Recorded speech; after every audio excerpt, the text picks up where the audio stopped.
Fala pessoal, boa tarde. Primeiro, gostaria de agradecer ao Renzo pela oportunidade de eu contar um pouquinho da minha história, da minha experiência para vocês. Para quem não me conhece, eu me chamo Drauzio, sou formado em Engenharia de Telecomunicações pela Inatel, me formei em 2019 e desde 2021 eu atuo na Amazon como engenheiro de desenvolvimento de software e hoje, mais especificamente, eu atuo no time de criptografia da AWS.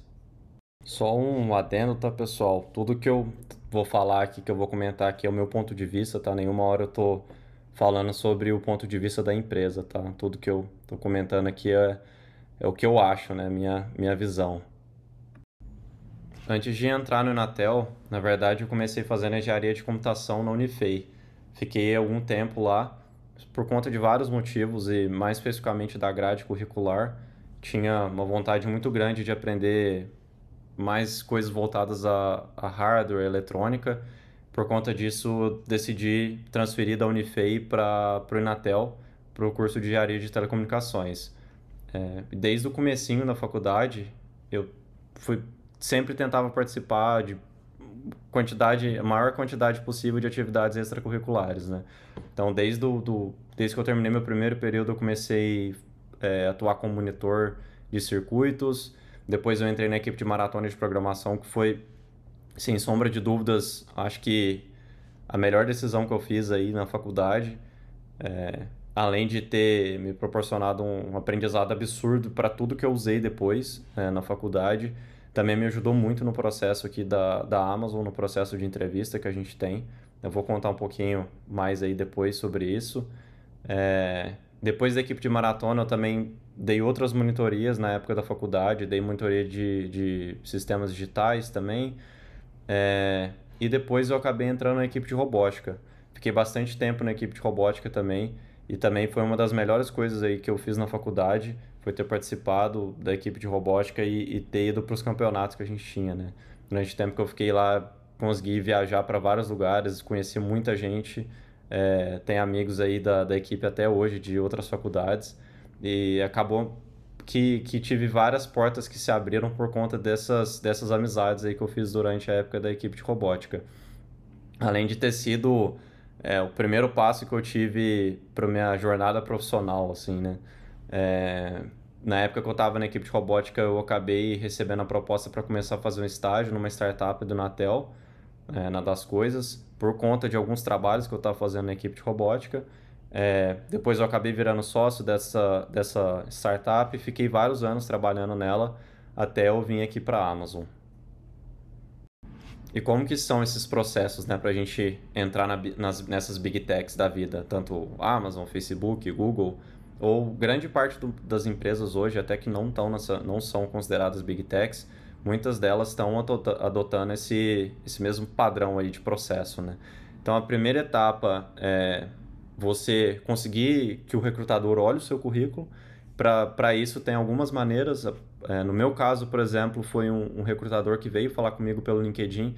Então, é extremamente importante você ter o seu LinkedIn atualizado, postar as coisas que você faz, mostrar bem as coisas que você está fazendo, exemplificar bem, escrever bem mesmo, que tentar explicar da melhor maneira possível para alguém que esteja lendo aquilo entender qual que é o seu papel naquilo que você está fazendo. E eu não digo isso nem só de parte profissional mesmo, eu digo assim, se você fez alguma coisa extracurricular na faculdade, se você foi monitor de alguma coisa, se você fez parte de algum grupo, escreve lá o que você fez, quais responsabilidades que você teve, quais reconhecimentos que você teve, o que você desenvolveu lá na época, sabe? Então, o LinkedIn ajuda muito nisso. E além do LinkedIn, a gente tem a possibilidade do que a gente chama de referral, né? Que é alguém que está dentro da empresa, algum funcionário dessa empresa, ela consegue indicar pessoas para meio que ter um contato direto ali com o recrutador, né? Então, tem alguns processos internos que as pessoas lá dentro conseguem enviar o currículo, fazer toda essa submissão dos documentos e explicar ali o que é aquela pessoa, qual que é o histórico dela, para você já pro recrutador já dar uma olhada naquele currículo ali direto, né?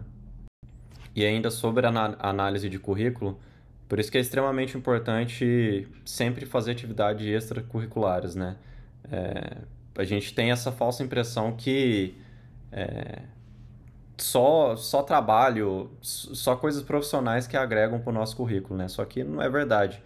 Você fazer parte de grupos, de equipes e ter coisas além do que você está fazendo na faculdade vai ajudar muito para você conseguir construir um bom currículo mesmo sem ter tido alguma experiência profissional. No meu caso, eu fui fazer estágio pela primeira vez, foi em 2017, então eu já tinha 3 anos aí de faculdade e eu nunca tinha trabalhado antes. Então, se eu nunca tive uma experiência profissional muito grande, comecei a construir isso dentro da faculdade. Então, se você tem essa oportunidade de fazer estágios, às vezes fazer estágio não remunerado, se você tem a disponibilidade, se você consegue fazer isso, é algo muito bom para você conseguir cada vez mais melhorar o seu currículo, para você, na hora que o recrutador vê esse currículo, ele passar você para a próxima etapa, né?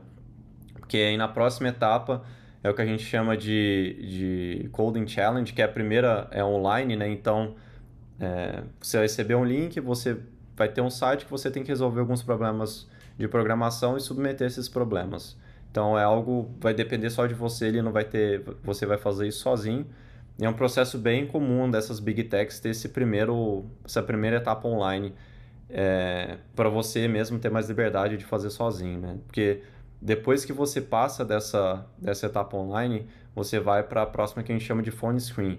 Na phone screen é a mesmo approach, assim, mais ou menos, só que agora vai ter um engenheiro da Amazon ou de alguma outra Big Tech, né, do Facebook, do Google, que vai sentar com você, vai fazer uma chamada de vídeo, vai te dar um problema, vai explicar o problema e você vai propor uma solução ali para ele. Você vai escrever o código, vai explicar a sua solução, explicar a complexidade de tempo, de espaço, por que você resolveu usar a solução A e não a solução B.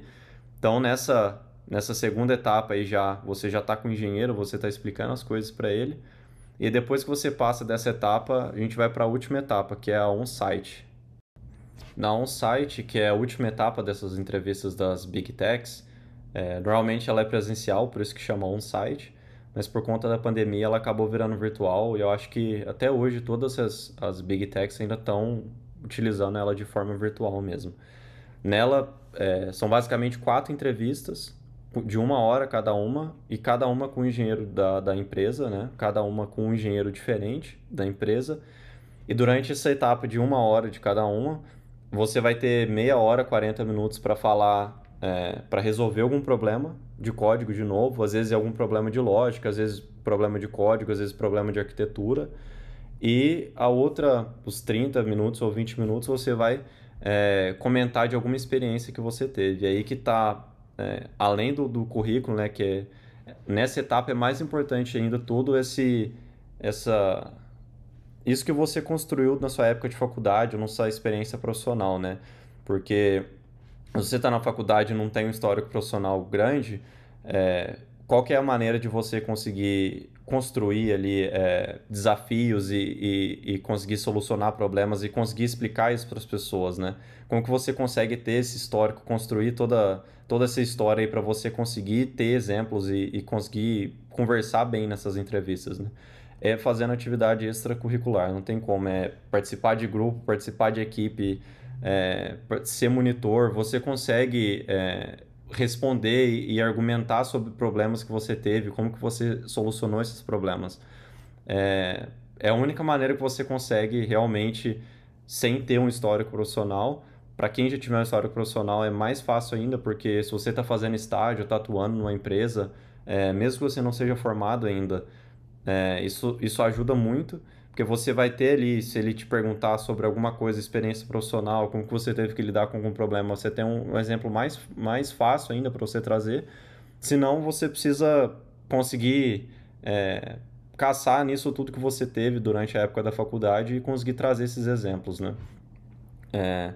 Porque aí depois que você finaliza essas 4 entrevistas, então cada uma dessas entrevistas você vai ter uma parte de solução de problema, de novo, voltada a tudo que é da equipe de maratona de programação. Então, se você fez parte da equipe, se você entendeu as coisas da equipe de maratona, você vai ter uma facilidade muito grande para fazer isso, que foi o meu caso. Eu tive muita sorte eu nunca imaginava assim que eu estaria numa empresa dessa quando eu estaria formado, até porque, igual eu comentei, Quando eu trabalhava na Das Coisas, por exemplo, eu trabalhei muito tempo com desenvolvimento de hardware, então eu sempre tive um desejo muito grande de mexer muito com hardware e muita coisa embarcada. Eu nunca fui muito atrás assim para trabalhar muito com software alto nível, trabalhar muito com arquitetura de solução.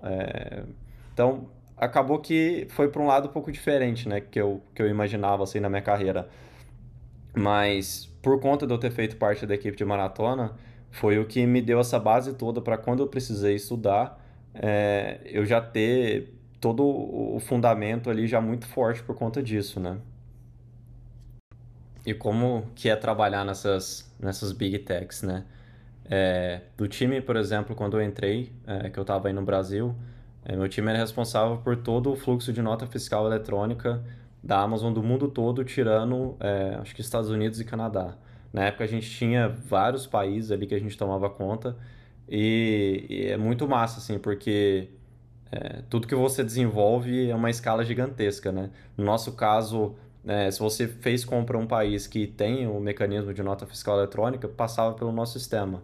Então, a gente tinha alguns fluxos críticos, né? Tem países que você não pode sair com um produto do armazém se ele tem uma nota fiscal eletrônica, por exemplo. Então, se o nosso sistema começa a dar problema, por exemplo, a gente começa a travar caminhão ali no armazém.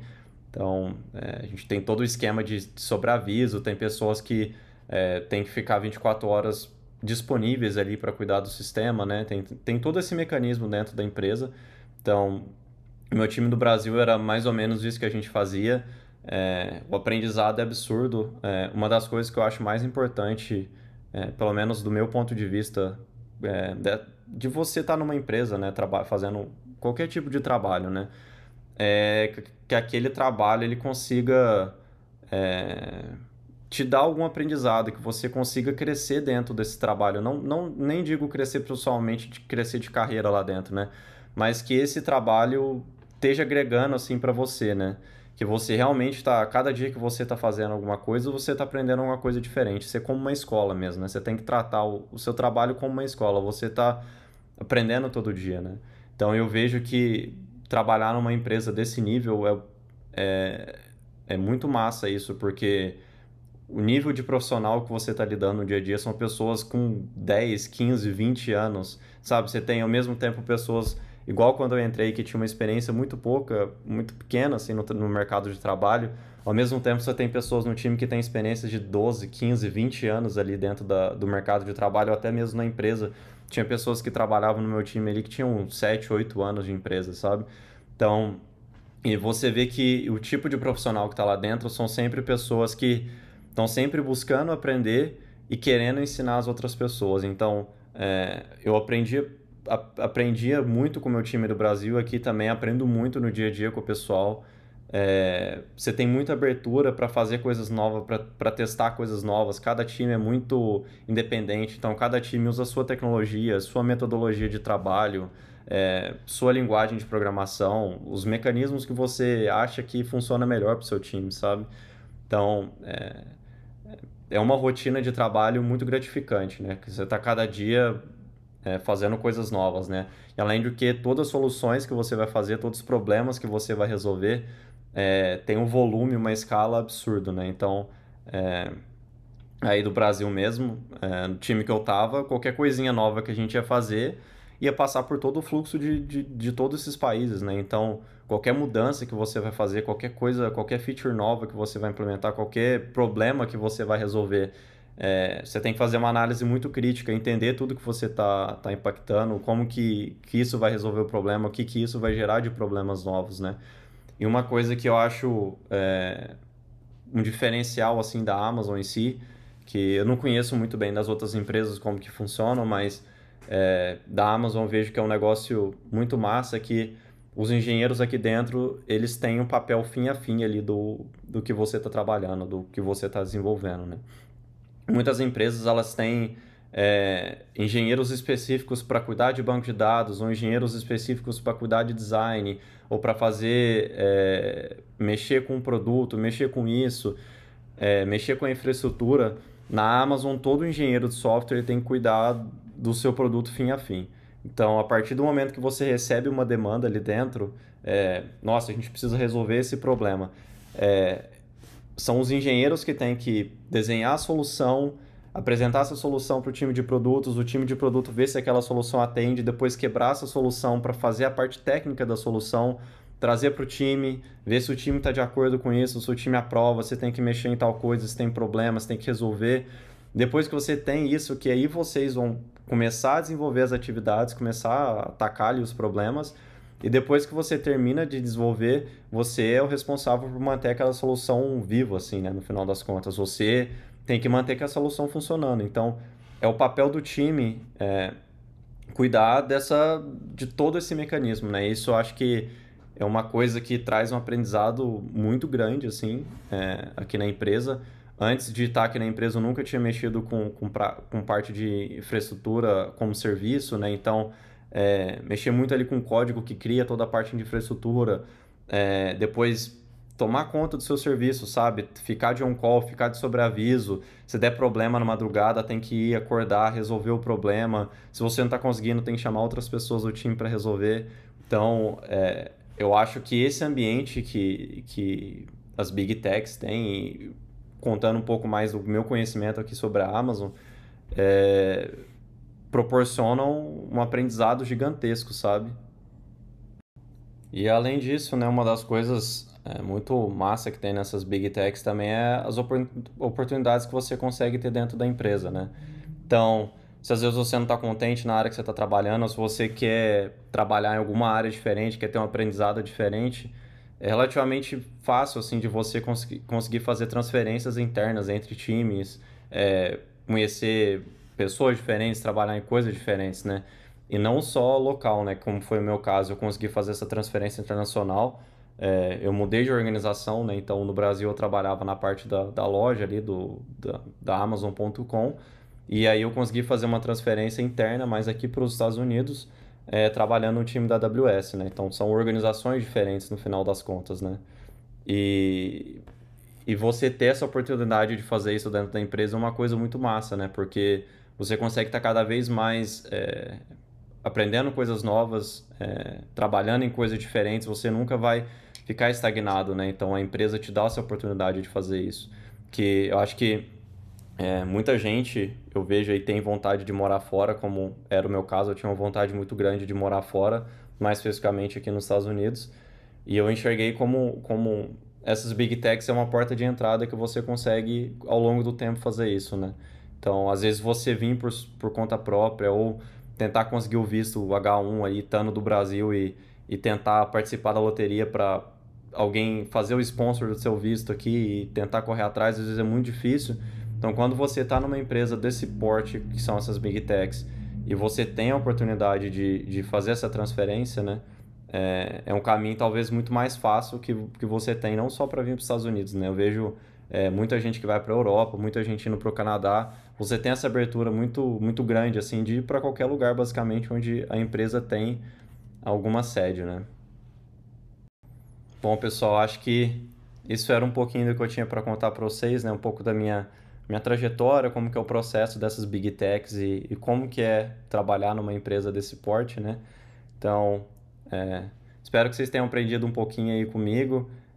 Fico à disposição para qualquer dúvida, qualquer coisa que vocês queiram conversar comigo. É bem fácil de me achar no LinkedIn, só procurar Drauzio. Se não me achar no LinkedIn, fala com o Renzo, aí o Renzo tem meu contato, consegue passar para vocês. Fico à disposição para qualquer dúvida, qualquer coisa que vocês queiram conversar mesmo, nem que não seja relacionado à empresa, qualquer outra dúvida que vocês tenham, tá? Bom, é isso aí. Sucesso para vocês. Até mais.